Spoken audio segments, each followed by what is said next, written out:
మీ సమస్యల కోసం పోరాటమే కాకుండా ఆ సమస్యలు పరిష్కరించే విధంగా మేము ఏదైతే మా వంతు కృషి చేస్తామని మీ అందరికి మళ్ళొకసారి హామీ ఈ అవకాశం ఇచ్చినందుకు ఏదైతే ఆర్గనైజింగ్ కమిటీ అనుకోండి వీళ్ళందరికీ నేను పేరు పేరున ధన్యవాదాలు తెలియజేస్తున్నాను.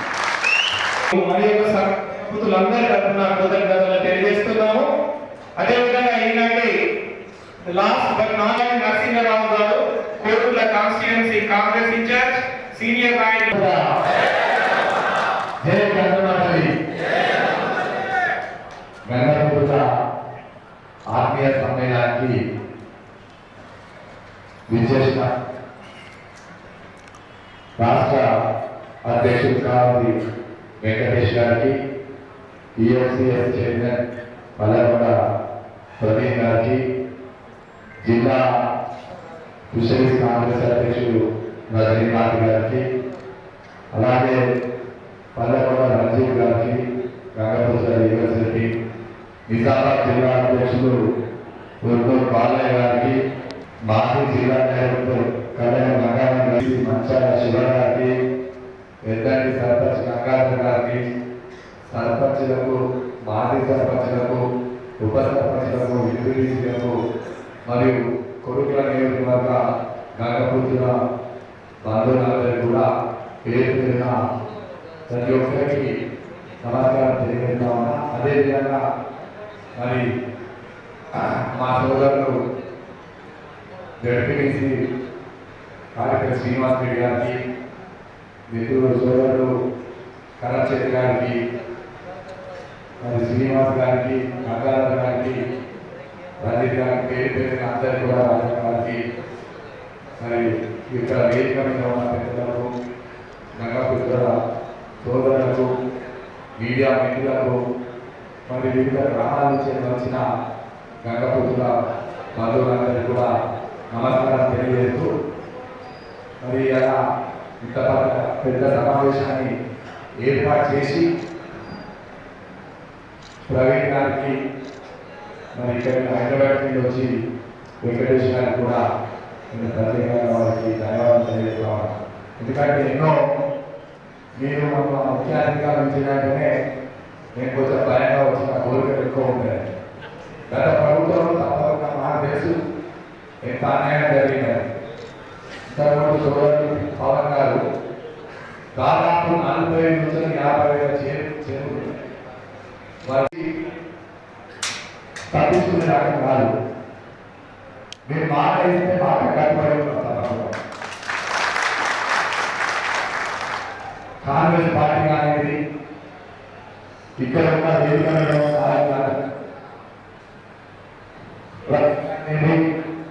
శివగారి వాళ్ళ అధ్యక్షుడు వెంకటేష్ గారు మన ముఖ్యమంత్రి దగ్గర తీసుకెళ్ళాలి ఈ పురస్కారం చెప్పడం జరిగింది. ప్రత్యేకంగా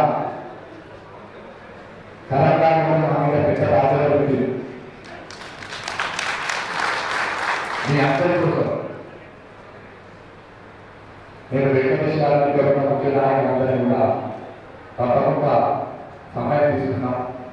ఇంపార్టెంట్ పీపుల్ ఏదైతే ఉన్నారో జరిగింది మీరు అందరికీ కలిసి వస్తే మీ సమస్యలు అంటే తక్షణమే పరిష్కారం అయ్యే సమస్యలు జీవో దానివల్ల నష్టం జరుగుతుందని చెప్పడం జరిగింది. సో అలాంటి ఏమైనా ఉంటే అది తక్షణమే ఆ జీవో రద్దు చేస్తే మన వ్యాపారం జరుగుతుందని ప్రయత్నం చేద్దాం. కోరుకుందాం. నేను తీసుకుంటా. ఎందుకంటే నా కూతురు 14 తారీఖున ఉందని ఇప్పటి వరకు గత 2 రోజుల నుంచి నియోజకవర్గాన్ని పర్యటిస్తాం. మా ఇంట్లో కూడా అందరూ నన్ను ఏంటి రాని అడుగుతా ఉన్నారు. ఒక 20 రోజుల తర్వాత ఈ కార్యక్రమాలు అయిపోయినాక సమయం తీసుకున్నాం. శ్రీనివాస్ రెడ్డి గారు, కరణ్ గారు, మన ఇక్కడ ఉన్న మీ వెంకటేష్ గారి ఆధ్వర్యంలో మరి ఇక్కడ ఉన్న నాయకులను అందరినీ తీసుకొని మన సమస్యలను ముఖ్యమంత్రి దృష్టికి తీసుకున్నాం. తప్పకుండా అని నేను తెలియజేస్తున్నాను. సంఘభవనాలు అడిగారు, ప్రతి గ్రామంలో సంఘభవనాలు అడిగారు, గత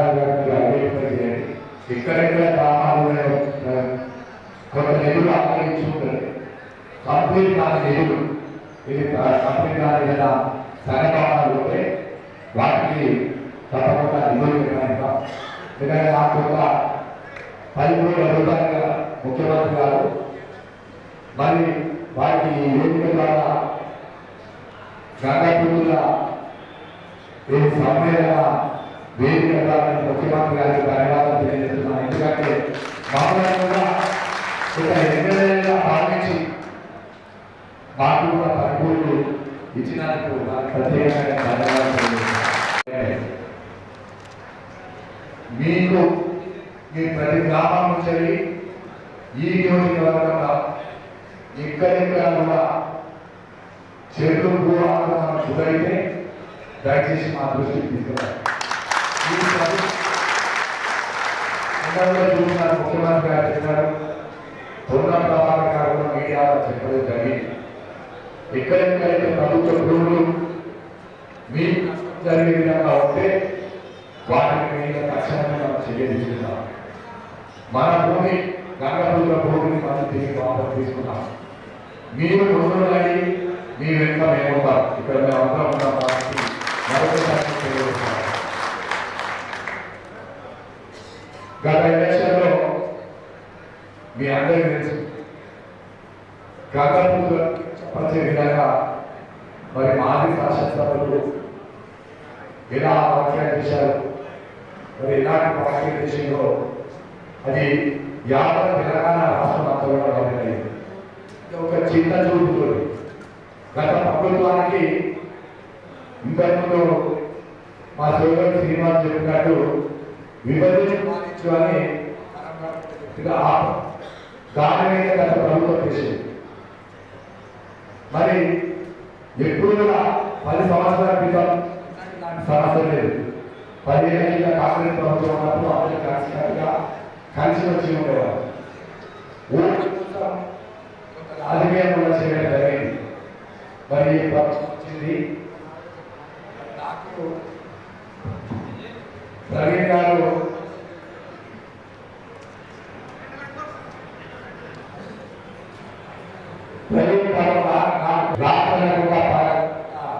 కష్టపడ్డాడు. పదకొండు గంటలుగా చాలా గ్రామస్తులకి నాకు మాట్లాడించడం ఈ ప్రవీణ్ కాంగ్రెస్ చాలా కష్టపడ్డాడు. అదేవిధంగా శ్రీరామ్ కూడా నిజంగా చాలా ఇంత మంచి నాకు తెలియజేసేవాడు. నిజంగా నేను అభినందిస్తున్నా. ఒక గంటని మరి వెలుగుతున్నా వెలుగుల గ్రామానికి వెలుగు చిన్న గారు మన నియోజకవర్గంలో ముఖ్యంగా మెట్పల్లి మండలంలో ఒక అద్భుతమైన గ్రామంలో ఆ గ్రామం నుంచి గెలిచినందుకు మరి ప్రవీణ్ అతి తక్కువ విధంగా మన ప్రభుత్వం వచ్చింది. తప్పకుండా మున్సిపాలిటీ అలాగే మరి ఏమైనా గ్రామాలు మరి మనం అలాగే కాకుండా మన వేరే మైండ్స్ నుంచి చెప్పడం జరిగింది ఆ ఇన్ఛార్జ్ మంత్రి ఉత్తమ్ కుమార్ రెడ్డి గారు. కాబట్టి అందరికీ ప్రతి ఒక్కరికి కూడా న్యాయంగా నేను ఎంత తెలియజేస్తూ, రెండోది ఇప్పుడు భూమి సమస్య అంటారు. అది మరి నాన్నగారు ఉన్నప్పుడు మన కొడుకుగా భూమించినారని చెప్పి మరి అది ఇప్పుడు ఏమైనా లీగల్ ప్రాబ్లం ఉందా, ఏవైతే సమస్యల్ని కలుగుతా ఉన్నారో చిన్న చిన్న ఏమన్నా సమస్యలు ఉంటే నేను అవకాశం ఉందా మీరు చెప్పండి. మనం ఇలాంటి కార్యక్రమాలు చేసుకునే మరి కేంద్రంగా మరి ఇక్కడ మరి ఎక్కడ పెట్టుకుంటే బాగుంటుంది. ఒక గ్రామానికి వెనుకుంటే మీకు చెప్పాను. సో అది కొన్ని స్పష్టంగా రాస్తే ఏ గ్రామంలో మనకు లాభం రాబోయే ఎన్నికల్లో గంగారావు గారు మనము నామినేటెడ్ పోస్టులన్నీ కూడా ఈ పార్లమెంట్ ఎలక్షన్ తర్వాత చేద్దామనుకుంటున్నాం. తప్పకుండా మీరందరూ ఒకటే కోరుతాము, పార్లమెంట్ ఎలక్షన్లో మీ అందరూ కూడా ఒక కుటుంబ సభ్యులు లెక్క గతంలో మరి తగిన కష్టపడ్డారు కానీ మరి ఆ వేరే అంత వైరలైనా కూడా కొన్ని కారణాల వల్ల ఓడిపోవడం జరిగింది. ఇప్పుడన్నా మీ అందరూ పార్లమెంట్ ఎలక్షన్లో మెజార్టీ వచ్చే విధంగా, ఎందుకంటే మీకు రిజల్ట్ చూస్తే నేను కూడా మీకు రిజల్ట్ చూస్తే చెట్టు ముఖ్యమంత్రి గారి దగ్గర తీసుకెళ్ళి మా గొడవల నియోజకవర్గంలో ఒడ్డు కాకపోతే తిమ్మాపూరి కానీ దర్గాపూరి కానీ రాజకీయ వచ్చి జైన ప్రాంతం కూడా గోడలు తీరంగా ఉంటుంది. మరి అవి ఎప్పుడు దాదాపు సంవత్సరాల నుంచి కూడా గర్భవతులకు మాకు కుటుంబానికి జరిగే సాధ్యత ఉన్నది. మొన్న మన నాన్నగారు కూడా చనిపోయినప్పుడు వాళ్ళందరూ వచ్చి దాదాపు 10 రోజులు మా ఇంట్లో ఉన్నారు. అలాంటి భద్రత్వం మీకు మాకున్నది. ఇంకొకటి, గత ప్రభుత్వంలో ఎన్నో అక్రమాలు జరిగినాయి. ఏది ఈ విషయం ఇస్తానికి మేము చేపలు ఇస్తున్నామన్న దాని మీద అభివృద్ధి అవినీతి అనేది ఎక్కువ జరిగింది. దయచేసి గమనించండి, ఎవ్వరు కూడా లాభం జరగలేదు. మిత్రులు చాలా సార్లు కొన్ని సమస్యలు ఈ మధ్య కాలంలో మనం అధికారంలోకి వచ్చి 50 రోజులు తప్పకుండా మీరు కొన్ని సమస్యలు చెప్తారు. మరి ఒకటి సమస్యలతోటి నాకు వినతి పత్రం ఇవ్వడం జరిగింది. మరి మన కోరుకుల నియోజకవర్గంలో గుర్తుల కోసం 5 ఎకరాలు కేటాయించిన భవన నిర్మాణానికి నిధులు కేటాయించారు. మత్స్యశాఖ కూడా సబ్ కార్యాలయాన్ని ఏర్పాటు చేయాలని, కోరుకుల నియోజకవర్గంలో గోదావరి నది పక్కన అనువైన ప్రదేశంలో చేప పిల్లల ఉత్పత్తి కేంద్రం ఏర్పాటు చేయాలని, కోరుకుల నియోజకవర్గంలో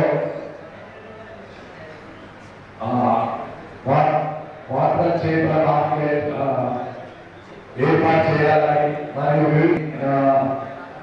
నీటికి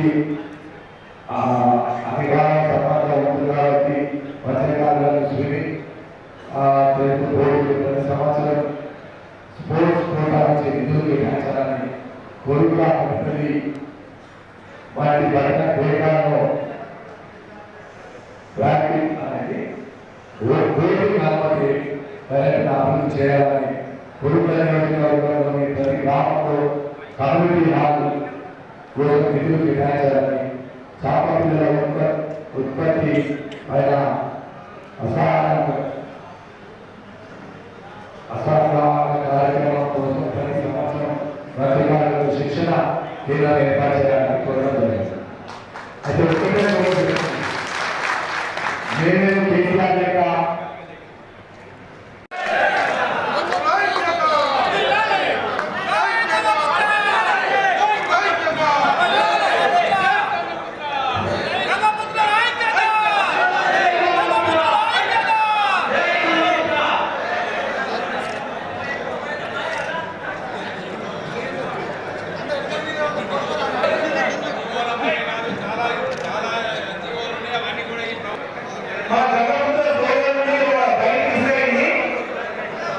ఈరోజు